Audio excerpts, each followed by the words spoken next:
I feel as though I must get up and speak about this and I also have to declare my interest, as I do sit on the board of the Bermuda Housing Corporation, in which has helped pilot this this far. But what I wanted to do was just sort of give a little bit of history spanning back just a few hundred years on the topic at hand, because I think that this is that although this is one bill, or one order, I should say, it represents so much of what Bermuda is about and has been about and where we're going in the future. And that's where I go back to the 1700s, where Bermuda was basically focused on just basically the what we would call in today's society the blue economy, and that was ocean and sailing, and we even tried pearl diving for a little bit. But then we moved into the 1800s and went to agriculture, tobacco, and the salt trades. And then we were into the 1900s, and the 1900s is where Princess Victoria and Mark Twain actually put us on the map for tourism. And I see my colleague over there from constituency 32 looking very amused and intrigued. And he looks a little bewildered because he's not quite sure where I'm going with it, but I'm providing him with new information that he hasn't heard before. So therefore, and what I'm trying to do is I'm showing you how serious and how big tourism is for Bermuda and Bermudians, and how this is it's a throwback to the future, but you'll see where I'm going with that one. But after Princess Victoria and Mark Twain put Bermuda on the map for tourism, it was the ending of World War II, which had the airport being built, which had the U.S. Navy being here, and them selling it to to their families and bringing their families back and reliving their heydays. But Mr. Speaker, I'm going to now fast forward to a time and era where you would be more familiar with, which is the 60s and 70s. Where good times. Very good times. Good times. That's right. And that is where, I mean, I understand that in the 60s and 70s, the deputy speaker was probably 60 and 70, but back then the main pillar of our economy was tourism, and I wasn't around for that, but I hear that was when you had the large hotels and the guest houses were originating, and guest houses were very popular because they actually because that was at a time when we had the segregated society and blacks weren't allowed in the hotels themselves. So the guest houses housed the blacks and the Jewish visitors, while the hotels housed the whites.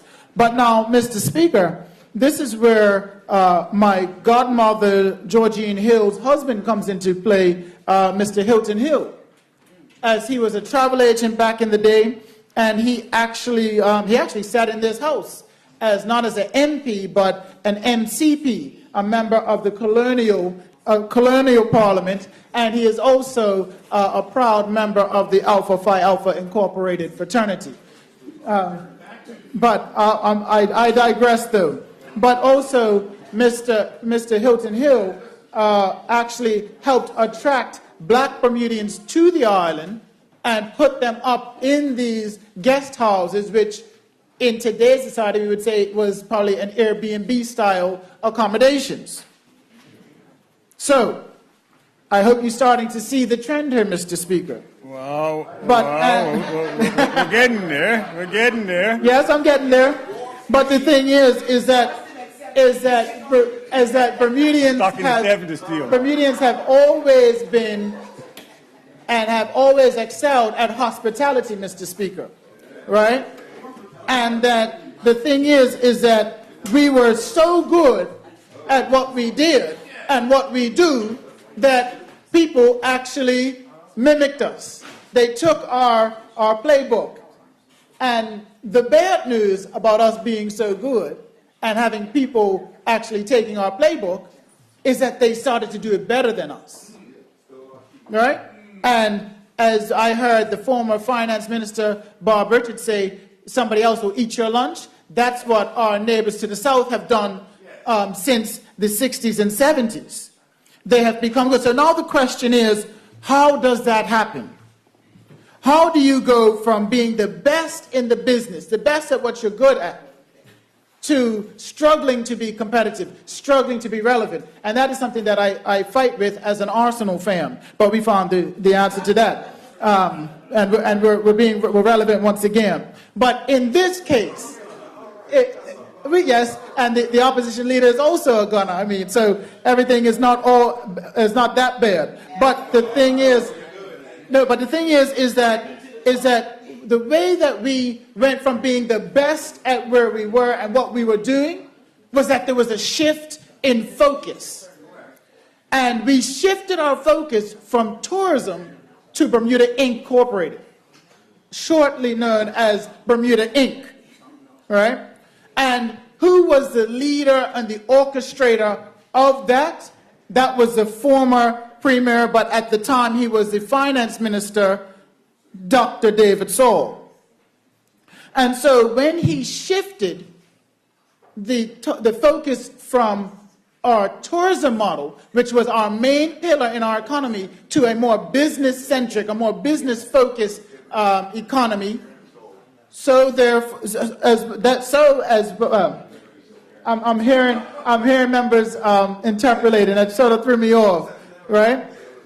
But the thing is that the honourable member, Derek Burgess, says it wasn't Dr. Saul, but it was actually Gibbons that shifted the focus. But Dr. Saul coined the term Bermuda Incorporated and Bermuda Inc.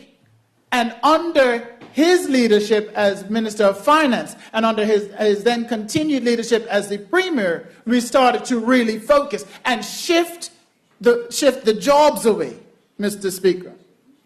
And the thing is that you have to ask, what effect did that shift in focus have on us as a country? And it was that the larger hotels tourism was a large employer, Mr. Speaker. You had the larger hotels that employed Bermudians. They employed Bermudians in hospitality service, as a waiter, a maitre d', bartending, housekeeping, and then you had entertainment, Mr. Speaker.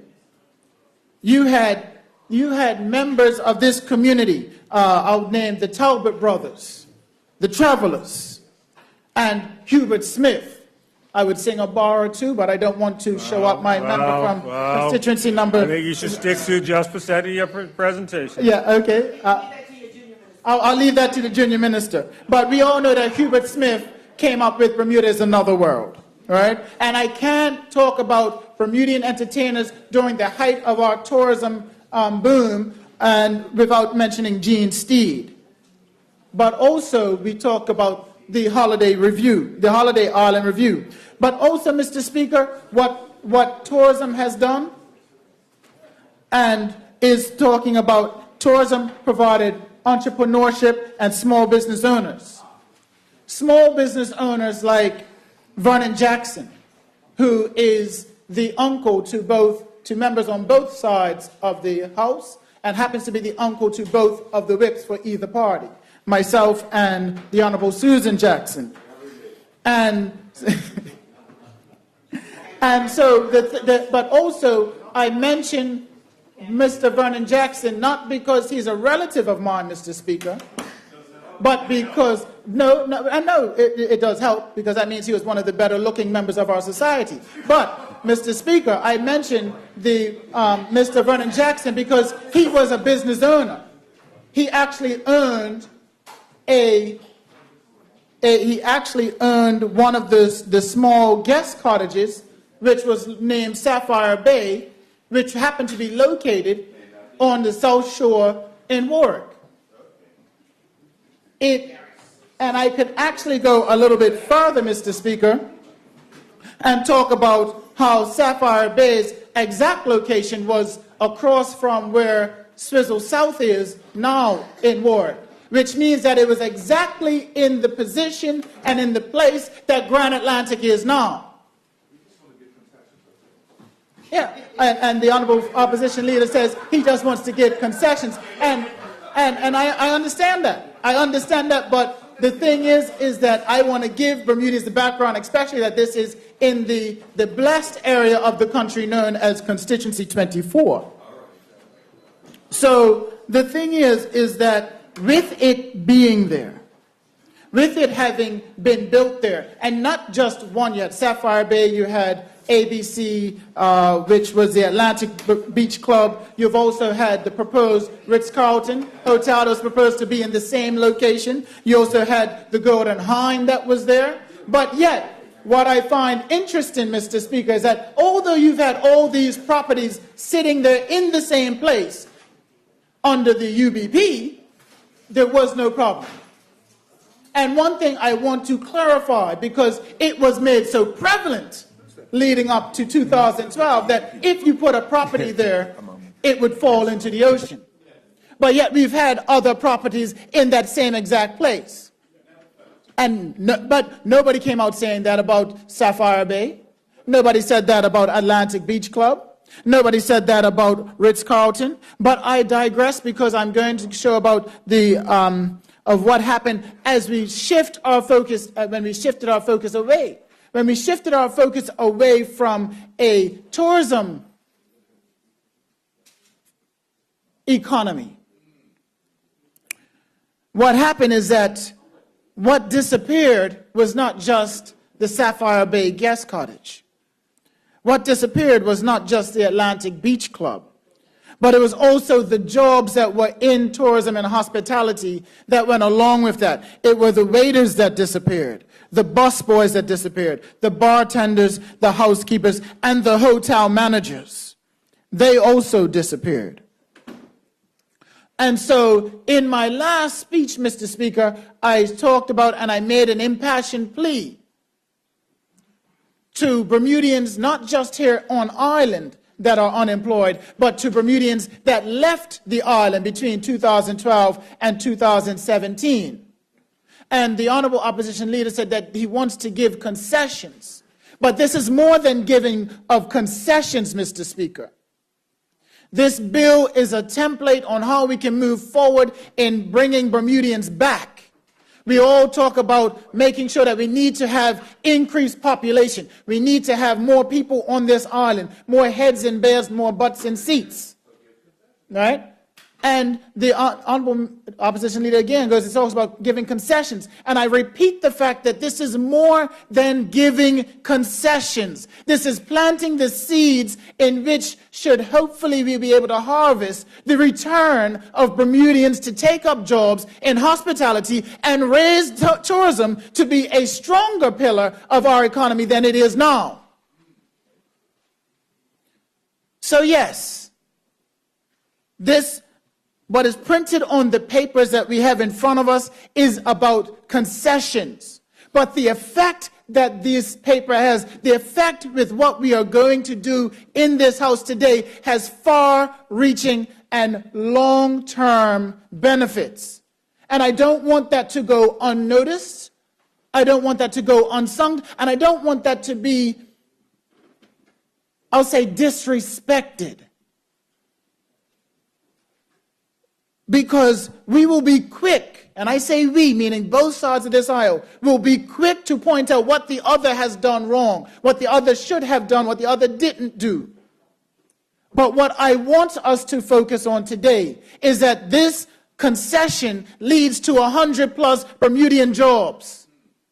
This leads to an educational program in the Bermuda College that provides a succession plan for these jobs, so that we will always have Bermudians mining these jobs, being managers of this property, being supervisors within this property at any given time. And the honorable opposition leader brings up a good point. That is not just the Grand Atlantic or the Bermuda Beach that will benefit. St. Regis will benefit with this from this concession, but also from the education aspect that is going to be in the Bermuda College. So, Mr. Speaker, I do not stand here today trying to profess that this concession, this one concession, is going to be a silver bullet that brings all the Bermudians that we need, the thousands of Bermudians that are overseas, back to Bermuda. I don't propose that this is a silver bullet that fixes our tourism economy, but what I do want to do, and I'm taking this time out purposely to show that the PLP administration is serious about having Bermudians move back. We are reducing the cost of living through reducing the cost of health care per person, per household. We are increasing wages through a livable wage and minimum wages. But now we are helping to provide those jobs. We've already talked about, and we've also looked at providing housing for members of the community that are Bermudians that are overseas that want to come back. So we are laying down the foundation that will be able to support thousands of Bermudians coming back home, so that they too, Mr. Speaker, can have fun like you did during the long-tail season of the 60s and 70s, and so that they too can enjoy. Yeah, they too can enjoy the summers here working and being prosperous. They too can have the ability to be successful, not just as employees, right? But also employers, where they can own a piece of the rock. They can be able to provide jobs in hospitality. And that is what this order does today, Mr. Speaker. And I am glad that the launch of this field of dreams, as it could be, if you build it, they will come. That the fact that the start to a better and fairer Bermuda starts in constituency 24, right there at the Bermuda Anna Beach property. And Mr. Speaker, I think I will end in a biblical note that when they say, the stone that the builders rejected, Mr. Speaker, the stone that the builders rejected, and this is the one that they said was going to fall into the ocean, Mr. Speaker. This is the one that they said that we couldn't sell it to Bermudians so they could live, and nobody bought it, Mr. Speaker. That the fact that they said that, and Mr. Speaker, and Mr. Speaker, the fact that this is the same property that they tried to say nothing could be done with, Mr. Speaker.